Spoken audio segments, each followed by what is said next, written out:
What's going on, everybody? My name is C4. Welcome back to more C4, and today very excited to kick off my 2025 NFL draft content for the Philadelphia Eagles. Non-mock drafts, where I'm going to look at the big positions in need for the Philadelphia Eagles ahead of the 2025 draft. I'm going to break down top 5, top 10, if there's that many players that I think would be great fits for the Philadelphia Eagles. And today we are starting with the biggest question mark for the Philadelphia Eagles going into the draft, and that is tight end.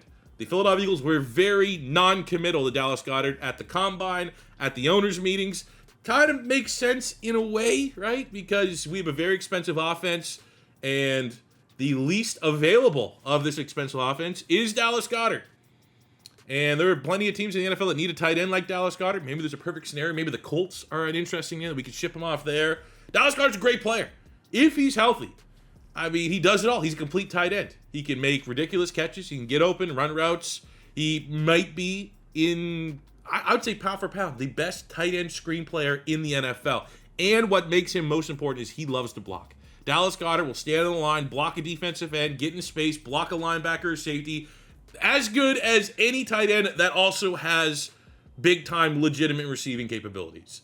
So that is going to be very difficult to replace for the Philadelphia Eagles. And I look at a lot of draft content, people talking about tight end fits for Philadelphia, and they're talking about all these guys that are absolutely not replacements for Dallas Goedert. You look at the Philadelphia Eagles tight ends right now.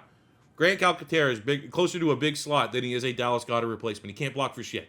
Kylan Granson, right? We got that other dude, Harrison Bryant, former Mackey winner. Those guys are closer to big slot wide receivers than they are Dallas Goedert replacements. So I have 5 players, 4 of which I think can play the Dallas Goedert role, where they can be receivers and they can block.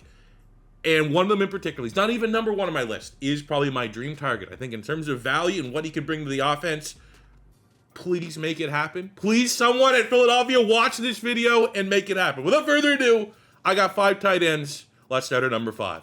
So I said I had 4 Dallas Goedert replacements. Number 5 on my list, if you're looking at it from an Eagles roster standpoint, much more would be viewed as a Grant Calcaterra upgrade, and that is Harold Fannin Jr., the tight end out of Bowling Green. Last season, consensus All-American, led all receivers, not just tight ends, all receivers in college football in catches and receiving yards. 117 catches, over 1,500 yards, 10 touchdowns, only 4 drops. So as a receiver, you are getting a guy that is as productive as any tight end we've ever seen. What I think he could fill in for the Philadelphia Eagles and Dallas Goedert is his yards after catch ability, his yak ability, his speed, his ability to make guys miss in open space. That is very Dallas Goedert-esque, and he would give us a legitimate receiving threat to replace the protection that we had with Dallas Goedert. The only downside is that he's undersized at 6'3", 240 pounds. Now, he did put up 22 reps in bench press, which is a lot more than some tight ends that block better. And the fact that he's only 20 years old shows like a guy that has some power and definitely could grow into his body a little bit as a blocker.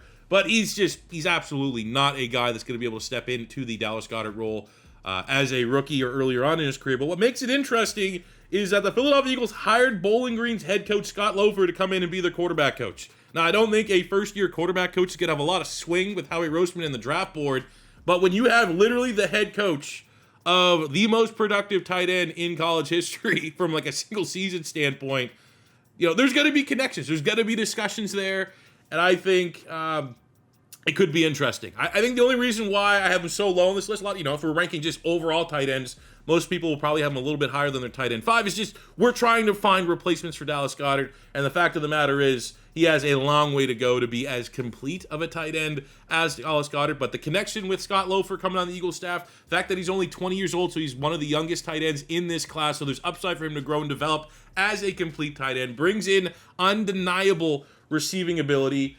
It's interesting, and I think if the price is right, I would consider it. Here's a little comparison athletically of Dallas Goedert and Harold Fannin. Definitely, the size is quite different. Bench press, similar numbers. We didn't get a 40-yard dash out of Dallas Goedert, but you could probably assume that it's in line. Dallas Goedert is probably a 4.6, 4.7, somewhere in that range. The 3-cone, very interesting. You want guys that is close to, I personally, I like a sub-7 for a 3-cone time. So, I mean, it's interesting. It'll be an interesting discussion. I think if Harold Fannin falls a little bit because he's undersized and a little bit more of a niche player, then you might be able to get a little bit more excited for him coming for the Eagles. But ultimately, not really a Dallas Goedert replacement. And I think overall, this would be a guy that just more so if you want to look to upgrade over Grant Calcaterra. Tight end number 4 is my favorite tight end right now to consider for the Philadelphia Eagles in this entire class to replace a Dallas Goedert, and that is Jalen Conyers. The tight end, formerly of Arizona State, finished his college career at Texas Tech. He is currently projected, we'll get this one out of the way, by most draft experts as a 6th round pick. Because I like him so much, I'd bump that up even to a 5th, but he is going to be a day 3 selection. Now, Jalen Conyers, I'm going to pop it up right away. Very, very similar to Dallas Goedert. 260 pounds. I imagine his bench press would be well into the 20s. I think from a 40-yard dash standpoint, right in line with Dallas Goedert. And then everything else, vertical, broad, shuttle, 3-cone, almost identical, if not in the same area code. Conyers, not a huge body of work as a tight end. Never had more than 400 yards receiving. Never had more than 5 receiving touchdowns. But he is a guy in this year's class. Everyone knows Tyler Warren from Penn State. Jalen Conyers is the budget Tyler Warren in this year's draft class. I say he's budget version Tyler Warren because he does the same stuff. Tyler Warren's so hyped because of all the different hats and all the different ways he was able to make plays for that Penn State offense, running the football, throwing the football as a big-time receiver. Now, Conyers, as far as production, is concerned, pales in comparison to Tyler Warren. That's why he is projected to go this late. He's not some bona fide. I didn't just find Travis Kelce 2.0. There are reasons why he is falling a little bit. Still learning the position. He's been in college for 4 years, but hasn't had a whole lot of reps. Like, you look at his college production as a career is concerned, like, that's similar to like what Tyler Warren did in one season. So there is limited production, but the fact that he's 260 pounds, blocks his ass off, has great athleticism, has the ability really right now to win at all levels.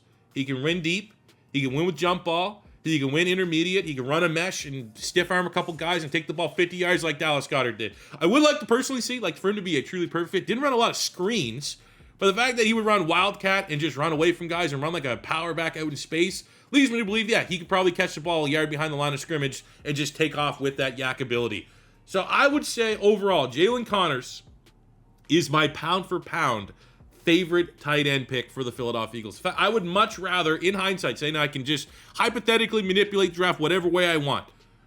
Tight ends 1, 2, and 3 that we're about to talk to, those guys are going early. Those guys are going to require significant draft pick investment, I think, from the Philadelphia Eagles. And in hindsight, if I can get Jalen Conyers in the 5th round, pound for pound, that would be my number 1 tight end pick to replace Dallas Goedert. He's so freaking good. Please make this happen. I would love to see, I think we have 10 top 30 visits remaining. I'd love to see Jalen Conyers get one of those. My 3rd tight end is Terrence Ferguson out of Oregon. Last season had almost 600 yards receiving and 3 touchdowns. I have receipts, I guess, not really trying to humble brag, of like 2 years ago. I was like, this guy is going to be such a good tight end. How is no one talking about him? And no one really was talking about him until he went to the combine and stood out. Was easily the most impressive tight end at the combine. Ran a 4.63, a 39-inch vertical, which is just outstanding, unreal athleticism. And he went from a guy that was going 4th round, 5th round, to some people have him going as high as a 2nd round pick. That's kind of my question right now with Terrence Ferguson. It kind of has me like, all right, I was here early on him as a prospect, and Philadelphia is very likely going to need a tight end. I love the pairing, but price is going up every single day on Terrence Ferguson, which is kind of rough because I don't really love him as a 2nd round pick. 3rd round, don't hate it. 4th round, I'd love it. He's a guy that he can kind of do a little bit of everything, dude. Catches the football nice, has some ridiculous highlight reel catches, knows where the sticks are. Kind of guy that, as far as blocking is concerned, like, that's something I had to come to terms with, is trying to find a Dallas Goedert replacement. This is a strong tight end class, but not a strong, complete tight end class, if you will. Like, a lot of these guys are more receivers, big slot wide receivers. So it's harder to find tight ends that compare to Dallas Goedert from a receiving and blocking standpoint. I think you got to kind of grade the tight ends in this class against one another as far as like who you got to rank ahead of who as far as blocking is concerned. And Ferguson is up there. He's a guy that does the dirty work. I think there's definitely some element of like Mario Cristobal there in Oregon being an O-lineman, like getting his tight ends to block their ass off as best they possibly can, which definitely rubbed off on the tape there a little bit. But I think he's a very interesting discussion because if the value is right, he's going to be an awesome player. The athleticism speaks for itself, brings receiving ability, can block. But the fact of the matter is, price has only gone up. The fact that he is starting to stay at head and shoulders above the rest of the tight ends as far as his athletic pedigree is concerned. So the price could be a little rich, but Terrence Ferguson would be an awesome Dallas Goedert replacement. Tight end number 2 is very similar to Terrence Ferguson in that they were a steal. They were going to be a value pick at tight end up until probably 2-3 weeks ago. Now that everyone's kind of starting to refine their draft boards a little bit, Dane Brugler has him potentially sneaking into the first round. He's his number 33 player overall. I believe Daniel Jeremiah has him making big waves. I think in part of that is due to a very impressive pro day. Last year at LSU, Mason Taylor, over 500 yards, 55 catches, and 2 touchdowns, but very similar to Harold Fannin. He's only 20 years old. So he is 3 to 4 years younger than a lot of these other tight ends that we're talking about. So that is just that much more value. You get pretty much his whole rookie contract before he's the same age as other tight ends at comparable value, which is immensely valuable when you're grading these players. And I think when you look from an athletic standpoint, Mason Taylor, he lines up well, tested very well at his pro day. And the fact that he's kind of a do-it-all player as well. He's not just a big slot. He can get down and dirty. He can block his ass off. He can catch. He can run all the routes. Very soft hands. He is a chain mover. And it's unfortunate for the Philadelphia Eagles because, I think you think about Howie Roseman, classic Howie Roseman, heisting the NFL. How are these guys letting these players fall to the Eagles?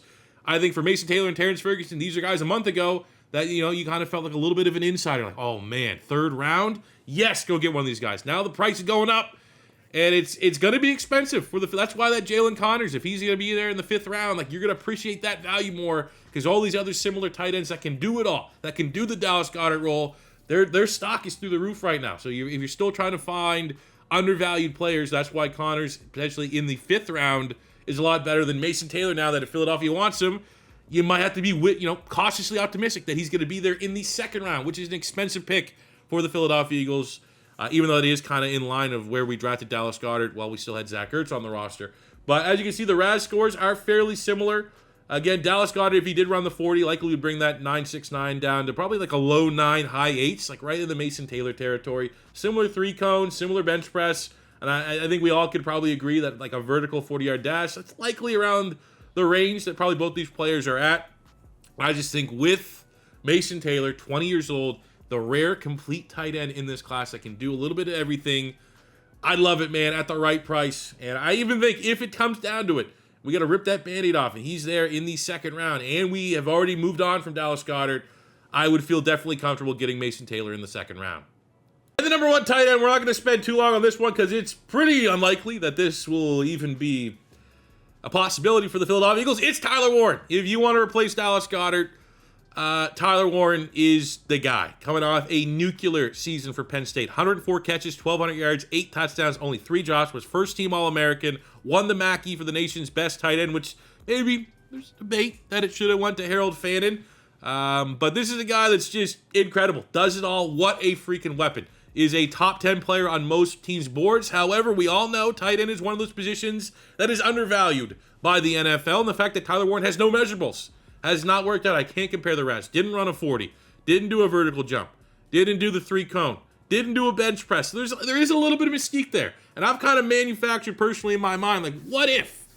So many people in their mock drafts have the first tight end being a lock going to the Colts at pick 14. What if Philadelphia can trade Dallas Goedert to the Colts? Suddenly, tight end's not that big of a need. Maybe Tyler Warren falls into the teens. Maybe he falls into the early 20s. And you have a team maybe like the Chargers that are also probably heavily going to be considering a tight end. Could that be a trade-up scenario? And I think that is the discussion point here. Is hypothetically speaking, because that's the only way we would get him, is Tyler Warren, if we're moving on from Dallas Goedert, worth a potential trade-up for the Philadelphia Eagles? I think he is. I do think there's a little bit of lack of pro readiness, in my opinion, compared to popular belief. I think that he's not Brock Bowers. Brock Bowers went 12. Brock Bowers was pro ready.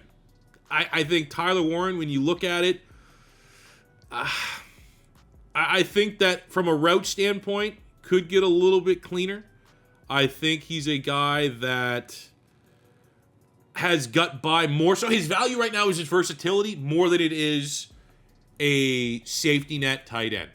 But you're absolutely not going to deny a guy with these traits the benefit of the doubt that he's going to develop into a complete, well-rounded tight end. But right now, I think if you look at the Philadelphia Eagles, He can, you look at some of the teams right now that run the tush push, they use their tight end. I think he could do that. So there's value there. I think the same can go back, not just to keep gassing up my boy Jalen Conyers. I think he also can do that role, which is value. I think for the Philadelphia Eagles, we saw, like when Kenny Pickett came in, couldn't run the tush push. So having a tight end that has that in that bag is additional value for a team specifically like the Eagles, maybe more so than a team that's, hey, one of these teams that are against and trying to veto the tush push. I think when you look at Tyler Warren, his playmaking ability in the red zone is great. His yards after catch ability, being able to take it to the house, running those Dallas Goedert screen passes, that is something that is immense value for the Philadelphia Eagles. And I think ultimately when you look at a player like this that is an aggressive blocker, that can win with yak, that can catch and win jump ball abilities and is a red zone threat, maybe better than any tight end in this class at doing that, and he's dog. This is a dog. This is a guy that personifies everything that Nick Sirianni says that this team is about. Is that worth trading up for? Is it worth trading up to a position that is not super valued, but maybe like the perception of the running back is back on top after the Saquon Barkley, Derrick Henry, Josh Jacobs, Joe Mixon breakout last season? Is the tight end is going to get more value and respect now after seeing what Brock Bowers did last year? Highly regarded first-round pick at tight end. Was surprising that he went to the Raiders, right? Because they had Michael Mayer on the roster. Doesn't look as surprising anymore, man. He was prolific. He was the go-to, and that is what that Raiders offense went through as that tight end. So maybe teams are going to value tight end a little bit more. Would that be enough for Howie Roseman to value trading up and giving additional picks to go get Tyler Warren if there's a little bit of a fall? I think it'd be worth it. I absolutely could live with that trade up regardless of what the cost is, because if we do move on from Dallas Goedert, I think Tyler Warren gives us the best chance. Obviously, he's the best tight end in this class to replace Dallas Goedert and not miss a beat. There you have it, fellas. Those are my top 5 tight ends that I think the Philadelphia Eagles should consider ahead of the 2025 NFL Draft. Let me know in the comment section below if there's any tight ends I missed. I know there's some big names: Colson Loveland, Elijah Arroyo, Gunnar Helm from Texas, like guys I didn't necessarily highlight because I was just trying to focus on if we trade Dallas Goedert, who can we find that can fill that role? Plus Harold Fannin. And I tell you right now, Tyler Warren, Jalen Conyers, those would be probably my 2. If somehow, some way, Tyler Warren falls a little bit, maybe make a couple calls, maybe throw in a 3rd-round pick. We're going to have those comp picks coming in next year. If we can get aggressive, he would probably be maybe over anybody in this draft. I'm trying to think. Like, it's Malachi Starks probably going to be, you have Malachi Starks. Maybe if there's a pass rusher they really like a James Pierce or Jahad Campbell, if they view him as such. But I think out of anybody that could potentially fall a little bit, I think Tyler Warren would be the guy that I would most excitedly hope we trade up for. And if not, 5th round, Jalen Conyers. Make it happen. But I'd love to hear what you guys think in the comment section below. Also, let me know what position you guys want to see me break down. I think we all can agree that, offensive line, tackles, and guards should be kind of a video. I really just want to, look at replacements. So maybe doing a video to break down who can replace Mekhi Becton. Maybe doing a video of who could be the next member of Stelton U at tackle. Who can replace Josh Sweat? Who can replace Milton Williams? There's an edge rush video. There's a D lineman video. Who can replace N'Kobe Dean? There's a linebacker video. Who can replace Slay? Who can be a good corner fit for a Vic Fangio team? Or who can play safety? I feel like there's a lot of positions we could break down, but I'd love to hear which one you guys want to see next in the comments below. As always, the first time stopping by, don't be afraid to hit that subscribe button, as there's going to be a plethora of Philadelphia Eagles specific 2025 draft content videos dropping up until the 1st round of the NFL Draft. So if you don't want to miss out on that, please hit that subscribe button. Smash the like button if you enjoyed. And until next time, it's your boy C4 saying peace. I love you. Have a good one.